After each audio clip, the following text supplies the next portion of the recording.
বিভিন্ন দাবি দেওয়া নিয়ে কিন্তু আমরা দেখছি যে জাতীয়করণকৃত প্রাথমিক শিক্ষকদের বিগত সরকারের সৃষ্ট আমলাতান্ত্রিক জটিলতা নিয়ে অর্থ মন্ত্রণালয়ের কর্তৃক 12/8/2020 তারিখের টাইম স্কেল সংক্রান্ত অবৈধ চিঠি প্রত্যাহার এবং 50% অর্থাৎ কার্যকর চাকরিকালের ভিত্তিতে জ্যেষ্ঠতা প্রদান, বাদ পড়া প্রধান শিক্ষকদের শিক্ষক গেজেট প্রকাশ সহ বিভিন্ন যে বিষয়গুলো রয়েছে, প্রাথমিক শিক্ষকদের যে জটিলতাগুলো রয়েছে সেগুলো তুলে ধরে আমরা দেখছি যে রাজধানীর যে অর্থাৎ কেন্দ্রীয় শহীদ মিনারে মহাসমাবেশ ডেকেছে এবং সেই সমাবেশ কিন্তু আনুষ্ঠানিকভাবে শুরু হয়েছে। তারা বলছে দাবি দেওয়া না হওয়া পর্যন্ত তারা এখান থেকে যাবে না, শহীদ মিনার থেকে। বান্ডেল থাকলে প্রতি সেনমানিতে টাকা বাঁচবে। বিকাশ সেনমানি বান্ডেল কিনে জিতুন প্রতি লেনদেনে।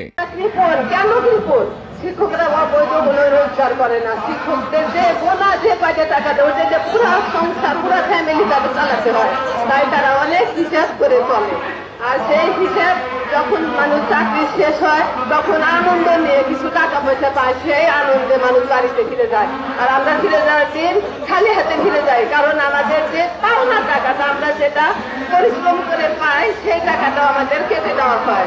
আমাদের যারা রিটায়ার করছে তারা টাকার অর্ধেক বেতন ফিরে চলে গেছে। এটা কেমন? তাদের যখন গেছে আমাদেরও যাবে। আমরা তো চাই না, আমরা সরকারের কাছে অবৈধ কোনো প্রস্তাবনা নাই আমাদের। আমরা যেটা চাচ্ছি, যেমন যেটা চাচ্ছি যে আমাদের প্রমোশন দেওয়া হোক। আমাদের প্রমোশন দিলে সরকারের লাভ। একটা প্রধান শিক্ষক নিয়োগ দিলে নিয়োগের টাকা দিতে হবে, তাকে প্রচুর বেতন দিয়ে তাকে প্রধান শিক্ষক দিতে হবে। আর আমাদের যদি প্রমোশন দেওয়া হয় সামান্য কিছু দিয়েই আমাদের প্রমোশন, তাতে সরকারের লাভ, দেশের লাভ, আর তোর সাথে আমাদেরও লাভ। আর যেটা হচ্ছে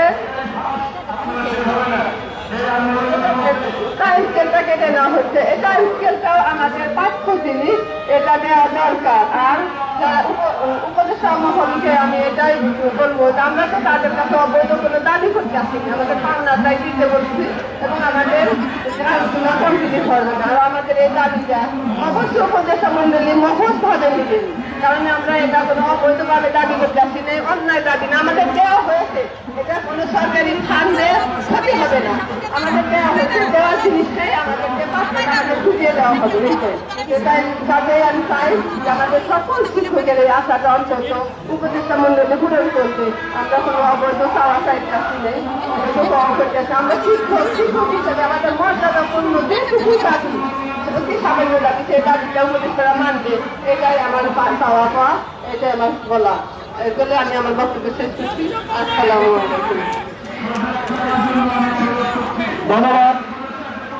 আমি আপনাদেরকে বারংবার অনুরোধ করছি, আপনার মাঝখানে দাঁড়িয়ে থাকার কারণে সুশৃঙ্খলভাবে কিছু শিক্ষকরা বসে থাকার পরেও কিন্তু আপনাদের জন্য ওদের দুষ্টিতে সমস্যা হচ্ছে।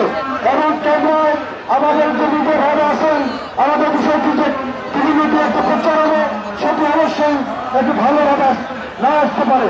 এই জন্য আপনারা যারা ঠিক দাঁড়িয়ে আছেন বসেন, আর যদি বসতে না চান বাইরে থাকেন, কিন্তু বসেন তারা সামনে আসেন প্লিজ। সেটা ভাই বসেন বসেন। আমাদের প্রাথমিক শিক্ষা সমিতির কুমিল্লা জেলা শাখার সম্মানিত সভাপতি জনাব আবুল কামাল পাশা ভাইকে ওনার বক্তব্য রাখার জন্য আমি অনুরোধ করছি। আবুল কামাল পাশা ভাইকে ওনার মূল্যবান বক্তব্য রাখার জন্য আমি অনুরোধ করছি। কুমিল্লা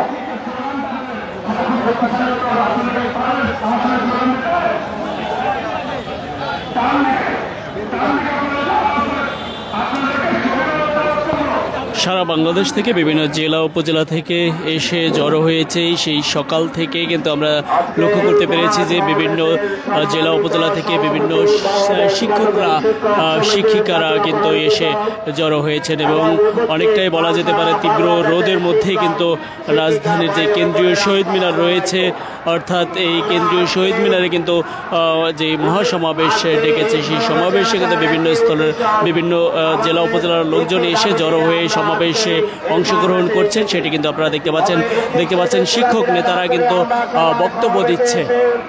আমাদের সমাবেশের সৌন্দর্য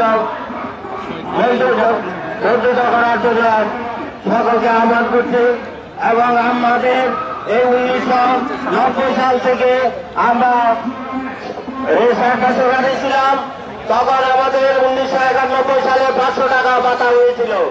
এই আন্দোলনের মাধ্যমে আমাদের 651 টাকা বেতন পেয়েছি। আমরা কোনোদিন হারিয়েতে ফিরে যাইনি। আন্দোলন করে আমরা পর্যায়ক্রমে আমাদের সর্বোচ্চ 100% পর্যন্ত ভাতা পেয়েছি। সকল কিছু আমরা আন্দোলনের মাধ্যমে পেয়েছি। সম্মানিত উপস্থিতি, 2013 সালে আমরা জাতীয় ঘরে রয়েছি। আমাদের 2012 আগস্ট 2020 সালে অবৈধ চিঠি জারি করেছে। আমরা আশা রেখেছি এই আমিনুল ইসলাম ভাইয়ের নেতৃত্বে আমরা আমাদের এই অবৈধ চিঠি ইনশাআল্লাহ প্রত্যাহার হবে। এগুলো আমি আমার বক্তব্য শেষ করছি। আসসালাম।